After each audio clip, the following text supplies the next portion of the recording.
ಮಾಲೂರು ಕಾಂಗ್ರೆಸ್ನ ಶಾಸಕ ನಂಜೇಗೌಡಗೆ ಈಗ ಮತ್ತೆ ಸಂಕಷ್ಟದ ಮೇಲೆ ಸಂಕಷ್ಟ ತಲೆದೂರುತ್ತಾ ಇದೆ. ಈಗಾಗಲೇ ಕೊಚ್ಚಿಮುಲ್ಲ 75 ಹುದ್ದೆಗಳ ನೇಮಕಾತಿ ಅಕ್ರಮ ಪತ್ತೆಯಾಗಿದೆ. ಪ್ರತಿ ಹುದ್ದೆಗೆ 20 ರಿಂದ 30 ಲಕ್ಷ ಮಾರಾಟ ಮಾಡಿರುವಂತಹ ಶಂಕೆ ಇದೆ. ಹಾಗಾಗಿ ಈಗ ಪ್ರತಿ ಹುದ್ದೆ 20 ಲಕ್ಷದಿಂದ 30 ಲಕ್ಷಕ್ಕೆ ಮಾರಾಟ ಮಾಡಿರುವಂತಹ ಶಂಕೆ. ಎಂಡಿ ಗೋಪಾಲಮೂರ್ತಿ, ಮ್ಯಾನೇಜರ್ ನಾಗೇಶ್ ಜೊತೆಗೆ 10 ಜನ ಅಭ್ಯರ್ಥಿಗಳಿಗೆ ನೋಟಿಸ್ ಅನ್ನ ಈಗ ಇಡಿ ನೋಟಿಸ್ ಅನ್ನ ನೀಡಿದೆ. ಮಾಲೂರು ಕಾಂಗ್ರೆಸ್ನ ಶಾಸಕ ನಂಜೇಗೌಡಗೆ ಸಂಕಷ್ಟ ಮೇಲಿಂದ ಮೇಲೆ ತಲೆದೂರ್ತಾ ಇದೆ. ಬಂದಿರುವಂಥ ಸಂಕಷ್ಟವನ್ನು ಫೇಸ್ ಮಾಡೋದೇ ಬಹಳ ದೊಡ್ಡ ಕಷ್ಟ ಆದಂಗಿದೆ ಅವರಿಗೆ. ಮಾಡಿದ್ದುಣ್ಣೋ ಮಹಾರಾಯ, ಅದೇ ಮಾತು ಎಂದಿನಂತೆ ಇರೋದು. ಅದು ಎಲ್ಲದಕ್ಕೂ ಕೂಡ ಅಪ್ಲೈ ಆಗುತ್ತೆ, ಎಲ್ಲ ಕಾಲದಲ್ಲೂ ಅಪ್ಲೈ ಆಗುತ್ತೆ, ಎಲ್ಲರಿಗೂ ಅಪ್ಲೈ ಆಗ್ತಾ ಇರುತ್ತೆ ಆವಾಗವಾಗ. ಮಾಲೂರು ಕಾಂಗ್ರೆಸ್ನ ಶಾಸಕ ನಂಜೇಗೌಡ ಅವರಿಗೆ ಸಂಕಷ್ಟ ಯಾಕೆ ಅಂತಂದರೆ, ಕೊಚ್ಚಿಮುಲ್ನ 75 ಹುದ್ದೆಗಳ ನೇಮಕಾತಿಯಲ್ಲಿ ಅಕ್ರಮ ಪತ್ತೆಯಾಗಿರೋದು. 14 ಕಡೆಗಳಲ್ಲೆಲ್ಲ ಇಡೀ ದಾಳಿಯಾಗಿತ್ತು. ಈಗ 25 ಲಕ್ಷ ನಗದು, 50 ಕೋಟಿ ಮೌಲ್ಯದ ಆಸ್ತಿ ದಾಖಲೆಗಳನ್ನೆಲ್ಲ ಪಡ್ಕೊಂಡಿದ್ದಾರೆ.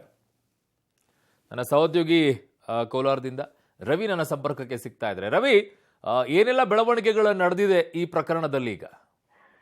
ಅರುಣ್, ಕಳೆದ 3 ದಿನಗಳ ಹಿಂದೆ ಅಷ್ಟೇ 2 ದಿನಗಳ ಕಾಲ ಶಾಸಕ ಮಾಲೂರು ಕಾಂಗ್ರೆಸ್ ಶಾಸಕ ನಂಜೇಗೌಡ ಮನೆ ಮತ್ತೆ ಅವರಿಗೆ ಸಂಬಂಧಿಸಿದಂತ 14 ಕಡೆಗಳಲ್ಲಿ ಇಡಿ ಅಧಿಕಾರಿಗಳು 2 ದಿನಗಳ ಕಾಲ ಅಂದ್ರೆ 40 ಗಂಟೆಗಳ ಕಾಲ ಶೋಧ ಕಾರ್ಯ ನಡೆಸ್ತಾರೆ. ಈ ಸಂದರ್ಭದಲ್ಲಿ ಸಾಕಷ್ಟು ಮಹತ್ವದ ದಾಖಲೆಗಳು ಅಂದ್ರೆ 150 ಕೋಟಿಗೂ ಹೆಚ್ಚು ದಾಖಲೆಗಳನ್ನ ಈಗಾಗಲೇ ವಶಪಡಿಸಿಕೊಂಡಿರ್ತಕ್ಕಂಥದ್ದು, ಜೊತೆಗೆ 25 ಲಕ್ಷ ನಗದನ್ನ ವಶಪಡಿಸಿಕೊಂಡಿರ್ತಕ್ಕಂಥದ್ದು.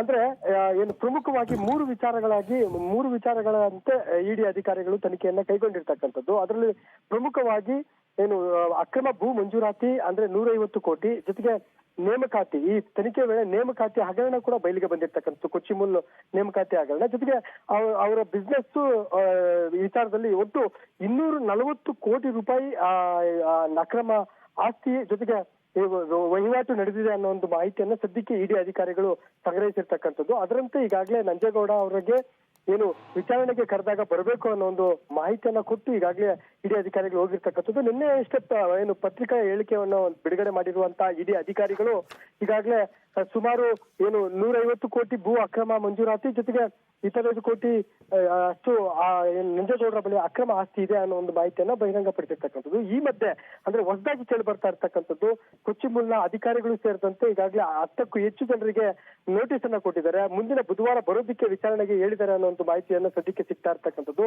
ಇನ್ನು ಮೊದಲೇ ನಾವು ಹೇಳಿದಂತೆ ಏನು ಹಣ ವರ್ಗಾವಣೆ ಆಗಿರೋ ಒಂದು ಮಾಹಿತಿ ಕೂಡ ಸದ್ಯಕ್ಕೆ ಸಿಗ್ತಾ ಇರ್ತಕ್ಕಂಥದ್ದು ಅರುಣ್.